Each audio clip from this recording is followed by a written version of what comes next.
Assalamualaikum warahmatullahi wabarakatuh. Bertemu kembali bersama saya Bapak Warsim di channel kita dari Jendela SD. Hari ini kita akan melanjutkan pembelajaran kita untuk kelas 5 tema 1, organ gerak hewan dan manusia. Subtema 1, organ gerak hewan, pada pembelajaran yang kelima. Di pembelajaran kita yang kelima kali ini, fokus pembelajaran kita adalah bahasa Indonesia, IPA, dan SBDP. Sebelum kita mulai belajar, mari kita berdoa terlebih dahulu. Berdoa mulai. Berdoa selesai. Oh ya, jangan lupa tekan dulu tombol subscribe dan aktifkan loncengnya supaya kamu tidak ketinggalan update video dari channel ini. Baiklah, mari kita ikuti pembelajaran berikut ini. Di bawah kandang kelinci, Edo melihat seekor siput yang sedang berjalan perlahan. Edo pun mengambilnya. Kelinci dan siput sama-sama hewan, tetapi gerakannya kok berbeda ya. Kelinci bergerak lincah, berlari dan meloncat, sedangkan siput bergerak sangat pelan. Mengapa bisa begitu ya? Gumam Edo penasaran. Ayo mengamati. Amati kedua hewan di atas. Nah, di sana terdapat dua ekor hewan, yaitu kelinci dan siput. Temukan perbedaannya ya. Contohnya di sana ada karakter kelinci dan karakter siput. Yang pertama, untuk kelinci termasuk vertebrata, sedangkan untuk siput termasuk avertebrata ya. Baiklah, mari kita lengkapi kolomnya. Kemudian untuk kelinci itu bisa bergerak cepat, lalu berbulu, dan tidak memiliki cangkang serta berjalan atau melompat. Sedangkan siput bergeraknya sangat lambat, tidak berbulu, tetapi memiliki cangkang serta bergeraknya dengan cara merayap. Pada pembelajaran sebelumnya, kamu telah mengetahui bahwa kelinci termasuk hewan vertebrata. Lalu bagaimana dengan siput? Siput merupakan hewan avertebrata. Hewan avertebrata merupakan hewan yang tidak memiliki tulang belakang. Adapun ciri-ciri hewan avertebrata lainnya antara lain biasanya susunan sarafnya berada di perut, memiliki rangka luar, dan otaknya tidak terlindungi oleh rangka. Contoh hewan avertebrata adalah siput, serangga, cacing, ubur-ubur, cumi-cumi, dan lain-lain. Amatilah organ gerak siput berikut. Nah, di sana terdapat organ gerak siput ya, gambarnya. Kalian bisa mengamatinya dengan lebih rinci lagi ya. Di sana terdapat tabel ya, ada nama organ gerak serta fungsinya. Contoh yang pertama, kaki perut dengan bentuk pipih dan lebar. Fungsi utama kaki perut pada siput adalah untuk bergerak dan berpindah tempat ya. Ayo mengamati. Di sekitarmu pastinya banyak sekali jenis hewan avertebrata. Bersama temanmu, amati hewan-hewan tersebut dan identifikasi organ geraknya. Tuliskan hasilnya pada tabel berikut ya. Hampir mirip dengan tabel sebelumnya ya. Baiklah, mari kita coba lengkapi. Untuk belalang, nama organ geraknya itu ada kaki dan sayap ya. Fungsinya kaki untuk melompat dan sayap untuk terbang. Kemudian cacing ya, yaitu organ geraknya dengan otot di bawah kulit. Fungsinya menggerakkan segmen-segmen tubuhnya seperti gelombang untuk bergerak. Lalu untuk ubur-ubur itu nama organ geraknya adalah tentakel. Fungsinya mendorong air di bawah tubuhnya sehingga ubur-ubur dapat berenang. Ayo berkreasi, pilihlah salah satu hewan avertebrata. Kemudian buatlah model sederhana organ gerak dari hewan yang kamu pilih tersebut menggunakan plastisin. Buatlah sebaik mungkin sesuai dengan keadaan aslinya. Perhatikan contoh berikut. Nah, di sana terdapat contoh ya, ada siput yang terbuat dari plastisin. Ayo berdiskusi. Ceritakan gambar yang telah kamu buat di hadapan guru dan teman-teman satu kelasmu. Mintalah pendapat atau masukan dari guru dan teman-temanmu. Catatlah pendapat atau masukan tersebut pada kolom berikut ya. Di sana ada kolom pendapat atau masukan guru dan pendapat atau masukan teman ya. Maka alternatif pendapat atau masukan yang bisa kamu berikan adalah untuk masukan gurunya dalam pembuatan gambar harap diperhatikan proporsi dan teknik pewarnaan agar terlihat lebih bagus dan rapi. Sedangkan untuk pendapat atau masukan temannya itu bisa warnanya lebih banyak dan cerah supaya terlihat cantik dan menggemaskan. Ayo membaca, siput bukanlah hewan lemah. Siput menurut sebagian orang dianggap sebagai hewan yang lamban dan menjijikkan. Bahkan karena gerakannya yang lamban, tidak jarang orang membanding-bandingkannya dengan kelinci.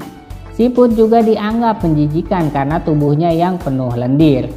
Sebenarnya siput memiliki kelebihan dan keistimewaan. Kelebihan dan keistimewaan siput ini merupakan karunia Tuhan yang tidak dimiliki oleh hewan-hewan lain. Apa saja kelebihan dan keistimewaan tersebut? Siput merupakan hewan yang berjasa dalam penguraian serpihan daun-daunan. Kenapa berjasa? Karena siput memakan daun-daunan dan menjadikannya bagian-bagian yang kecil atau serpihan, sehingga mudah untuk diuraikan oleh bakteri pengurai. Jika benda-benda yang besar seperti daun berubah menjadi serpihan-serpihan dan diuraikan, akan bermanfaat bagi kelestarian lingkungan sekitar siput berada. Hasil penguraian yang diawali oleh siput itu akan berfungsi menjadi pupuk alami, sehingga tanah pun menjadi subur. Siput adalah sang pengembara yang mandiri. Meskipun siput berjalan lamban, namun siput memiliki stamina yang sangat bagus. Daerah pengembaraan siput pun sangat luas. Pengembaraan siput dimulai sejak siput menetas. Setelah menetas, siput langsung mandiri. Siput tidak lagi terikat dan bergantung pada induknya. Siput memiliki pertahanan diri yang baik dalam beradaptasi dengan lingkungan dan mempertahankan diri dari serangan predator. Meskipun tubuhnya lunak, namun tubuh siput memiliki lendir. Lendir ini berfungsi sebagai minyak pelumas dan pelindung bagi tubuhnya ketika berjalan di permukaan. Jalan sekasar apapun dan seterjal apapun akan mudah dilalui tanpa tubuhnya terluka. Selain itu, siput juga dikaruniai Tuhan dengan cangkang. Cangkang ini berfungsi sebagai rumah yang memberikan kenyamanan dan keamanan bagi tubuhnya. Cangkang juga berfungsi sebagai tempat persembunyian ketika ia terancam oleh lingkungan atau predator. Meski terik panas ataupun hujan, siput tetap bisa hidup nyaman dan aman dengan cangkangnya. Predator pun akan kebingungan untuk memangsa siput karena tubuhnya terlindungi oleh cangkang yang keras. Jadi, siput bukanlah hewan yang lemah. Siput adalah hewan istimewa yang memiliki banyak kelebihan. Siput diciptakan Tuhan dengan kekurangan sekaligus dengan kelebihan. Begitu juga dengan manusia, diciptakan Tuhan dengan kelebihan dan kekurangan. Oleh karena itu, kamu tidak boleh menyombongkan diri dengan kelebihan yang kamu miliki. Kamu juga jangan minder dengan kekurangan yang kamu miliki. Berdasarkan paragraf bacaan di atas, temukan ide pokok dan kalimat pengembang masing-masing paragraf. Nah, di sana terdapat tabel ya, ada paragraf, ide pokok, dan kalimat pengembang. Baiklah, mari kita lengkapi. Untuk paragraf 1, ide pokoknya yaitu siput menurut sebagian orang dianggap sebagai hewan yang lamban dan menjijikkan. Kalimat pengembangnya yaitu bahkan karena gerakannya yang lamban, tidak jarang orang membanding-bandingkannya dengan kelinci. Kemudian paragraf kedua, ide pokoknya sebenarnya siput memiliki kelebihan dan keistimewaan. Kalimat pengembangnya yaitu kelebihan dan keistimewaan siput ini merupakan karunia Tuhan yang tidak dimiliki oleh hewan-hewan lain. Kemudian yang ketiga, ide pokoknya siput merupakan hewan yang berjasa dalam penguraian serpihan daun-daunan. Kalimat pengembangnya yaitu karena siput memakan daun-daunan dan menjadikannya bagian-bagian kecil mempermudah bakteri pengurai. Kemudian paragraf keempat, ide pokoknya siput adalah sang pengembara yang mandiri. Kalimat pengembangnya, meskipun siput berjalan lamban, namun siput memiliki stamina yang sangat bagus. Kemudian paragraf yang kelima, ide pokoknya siput memiliki pertahanan diri yang baik dalam beradaptasi dan juga dalam mempertahankan diri dari serangan predator. Maka kalimat pengembangnya yaitu meskipun tubuhnya lunak, namun tubuh siput memiliki lendir. Lalu yang terakhir, ide pokoknya jadi siput bukanlah hewan yang lemah. Kalimat pengembangnya siput adalah hewan istimewa yang memiliki banyak kelebihan. Kamu telah berhasil menemukan dan menuliskan ide pokok dan kalimat pengembang. Sekarang coba tuangkan isi bacaan di atas ke dalam sebuah gambar cerita. Ayo berkreasi. Pada pembelajaran sebelumnya, kamu telah mempelajari ragam gambar cerita atau ilustrasi. Dalam membuat gambar cerita, kamu juga harus mengetahui corak gambar cerita atau ilustrasi. Corak gambar cerita atau ilustrasi adalah sebagai berikut. 1. Realis. Realis merupakan gambar yang dibuat seperti keadaan aslinya, baik bentuk, ukuran, dan tata letaknya. Contohnya seperti lukisan berjudul Kapal Dilanda Badai karya Raden Saleh berikut ini. Nah, di sana terdapat lukisan ya, ada gambar kapal dilanda badai. Kemudian yang kedua ada karikatur. Karikatur merupakan gambar yang melebih-lebihkan atau mengubah dari objek aslinya. Gambar karikatur menyajikan objek dengan karakter yang lucu dan aneh. Biasanya gambar karikatur mengandung kritikan dan sindiran. Nah, di sana terdapat karikatur nggak butuh narkoba, main bass aja. Kemudian yang ketiga ada kartun. Kartun merupakan gambar yang berfungsi untuk menghibur dan berisikan humor. Gambar kartun dapat berupa tokoh binatang atau manusia.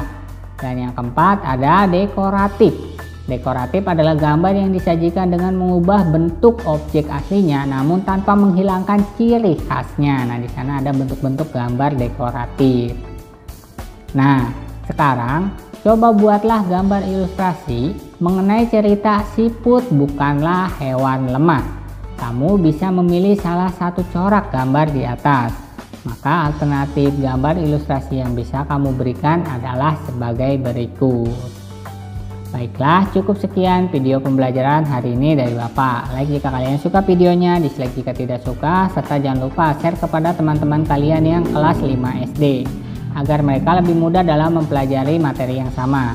Tuliskan juga komentar kalian pada kolom komentar di bawah supaya Bapak tahu di mana saja hal-hal yang perlu diperbaiki. Subscribe channel ini supaya terus berkembang dan memberikan informasi yang menarik dan berwawasan kepada kalian.